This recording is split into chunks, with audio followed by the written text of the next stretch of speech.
Hey hey, ça en fait YouTube, bah ça y est, je suis sur Windows 11.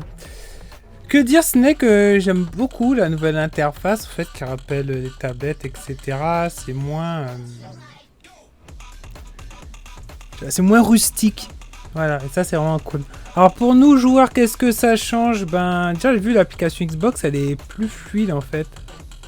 À l'ouverture et à la fermeture, mais je pense que c'est les nouvelles animations, tu vois, quand tu ouvres et que tu fermes. Je trouve que ça va bien avec la simplicité de l'application Xbox. Donc ça c'est vraiment cool.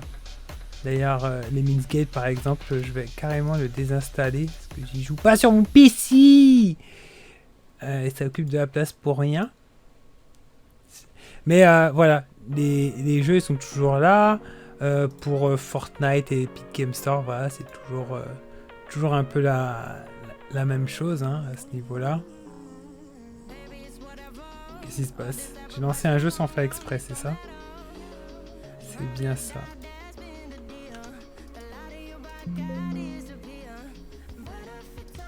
Ok. Le menu démarrer, du coup, quand tu appuies sur le bouton démarrer, tu vois, il apparaît et je trouve ça plus fluide en fait. C'est con, c'est des petites animations, mais ça me donne la sensation d'être sur mon smartphone, tu vois. Les petites fenêtres arrondies aussi, je trouve ça cool au bord, tu vois, c'est un peu plus gros, plus rond, je sais pas comment expliquer, mais j'ai un meilleur feeling, tu vois, sur le tout.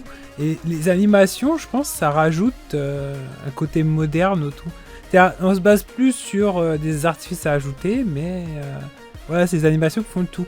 Il y a aussi la nouvelle, c'est-à-dire que maintenant, pour les réseaux et pour le son, on a directement ce centre, avec ici les vidéos YouTube, etc., qui sont en train de tourner pour mettre pause, etc. Si vous avez des musiques en arrière-plan sur YouTube, c'est directement reconnu par le système, ça c'est vraiment cool. Mode avion, etc. Et si vous voulez voir plus de sources audio, vous allez sur le côté là, et vous avez toutes les sources audio.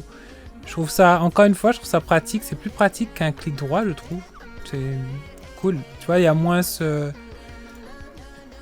Avant, en fait, tu avais un bouton là, que tu cliquais sur l'icône du son, puis du coup, tu avais plusieurs sous-menus en dessous. Là, c'est top. Par contre, pour la sélection du micro, par exemple, c'est un peu plus chiant, parce que maintenant, pour sélectionner les micros, tu es obligé d'aller dans autres paramètres de volume. Et ici, tu vas retrouver... ça, c'est les sorties. Et du coup, voilà, pour les entrées, tu vas voir tous les micros qui vont être là.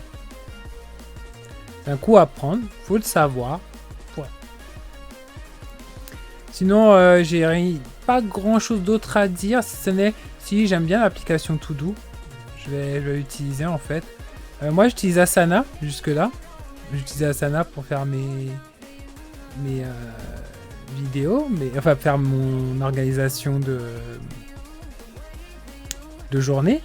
Mais je pense que je vais passer à Microsoft Blue parce que l'avantage c'est qu'il est intégré, tu vois, Asana c'est dans le navigateur, c'est un site internet. Je peux rajouter aussi que l'application Instagram sur Windows, elle est superbe. Franchement, elle est top. Je veux dire par là que maintenant, tu peux directement ajouter depuis ton ordinateur des photos et vidéos. Du coup, tu peux vraiment gérer Instagram sur ordinateur. Parce que des fois, ça me faisait chier quand même de devoir prendre mon téléphone portable pour aller sur Instagram, pour poster une photo. Maintenant, tu peux travailler depuis l'ordinateur pour un post. Je sais pas si on peut... Alors, je suis pas sûr qu'on puisse modifier...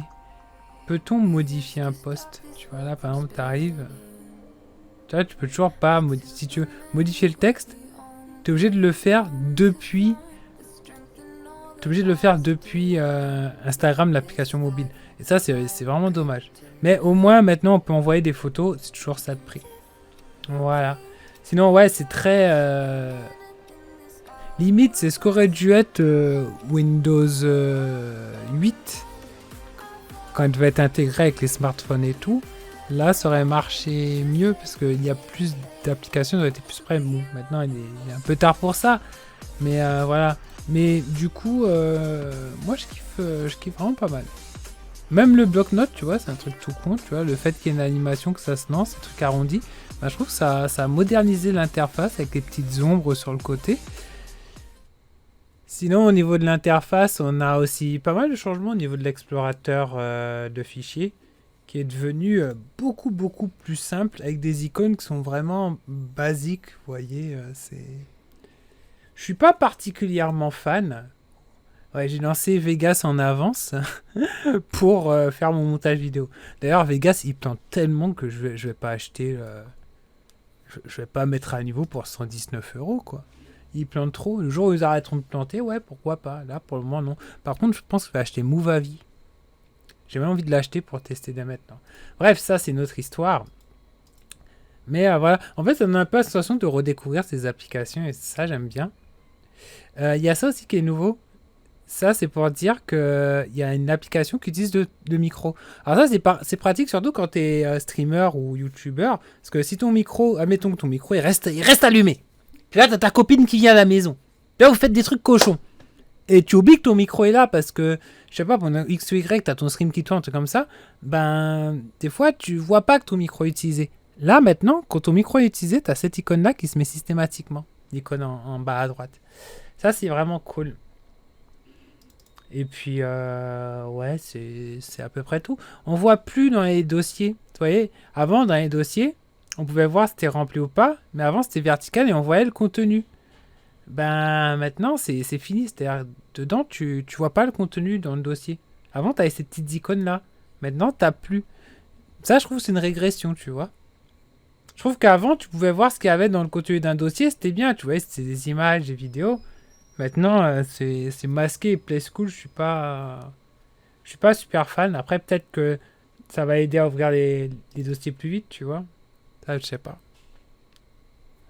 T'as aussi une grosse simplification de tout ce qui est clic droit. Par exemple, quand tu vas sur un fichier à effacer, comme celui-là, quand tu fais clic droit, tu vois, il n'y a plus écrit supprimer. Mais à la place, tu as directement la petite corbeille là. Alors, est-ce que c'est mieux? Est-ce que c'est moins bien? Bah, écoute, là, tu as les trucs essentiels, couper, copier, renommer, partager, pour envoyer directement, partager, hop, ouais, partager à tout le monde. Je peux envoyer un email directement à quelqu'un. Je peux mettre d'autres applications pour partager, les applications de partage. Ce qui est bien, c'est que le clic droit, il se fait instantanément. Avant, moi, ça prenait des fois un peu de temps. Là, là tu vois, tu as l'essentiel et tu veux faire plus d'options. Voilà. Tu vois, tu as l'ancien menu qui apparaît. Ce menu qui est... Ben, quand tu es comme moi et que tu as installé telle application pour convertir les images, etc., pour Dropbox, ben, le menu devient dégueulasse. Donc, c'est pas plus mal d'avoir ce menu dans un second temps, tu vois. Que souvent, ce que tu veux faire, tu veux juste couper, tu veux juste ouvrir, tu veux juste copier-coller, voilà. Et ça, c'est un changement que je valide à 200%. Voilà pour ce premier retour. Après, en termes de jeu, etc., ça change rien. Moi, j'ai pas de différence quand je lance le jeu, que sur Fortnite même, tu vois, j'ai pas de différence. Sur ce, je vous laisse. Je vous dis à Chase Otaku. Merci de m'avoir suivi. Et à bientôt sur otaku.fr. Bon, c'était juste une petite vidéo pour marquer le coup sur Windows 11, quoi, mais c'est tout. Ciao, bye bye.